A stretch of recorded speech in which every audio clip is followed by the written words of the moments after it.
কৃতিকন্যা জাফলং এক অপরূপ প্রাকৃতিক সৌন্দর্যের লীলাভূমি। বর্ষাকাল জাফলং ভ্রমণের উপযুক্ত সময় হলেও শীতকালের জাফলং কম আকর্ষণীয় নয়। ভিন্ন ভিন্ন ঋতুর বৈচিত্র্যময় মাধুর্যে জাফলং সারা বছরই ভ্রমণের জন্য আকর্ষণীয় একটি স্থান।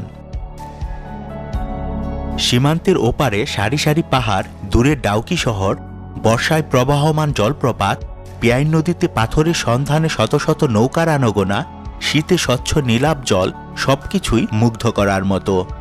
জাফলং জিরো পয়েন্টের কাছেই আছে মায়াবী ঝর্ণা, খাসিয়াপল্লী, খাসিয়া রাজবাড়ি ও সমতলের চা বাগান। এই সবকিছুই একদিনে ঘুরে দেখা যায় খুব সহজেই। জাফলং যাবার পথের পাশেই আছে শাহপরান রহমতুল্লাহ আলাইহের মাজার, আগুন পাহাড়, লালাখাল, শাপলার রাজ্য ডিবির হাওর, শ্রীপুর চা বাগান ও তামাবিল জিরো পয়েন্ট। চাইলে জাফলং দেখার পাশাপাশি এই জায়গাগুলোও ঘুরে দেখতে পারবেন। Jaflong tour plan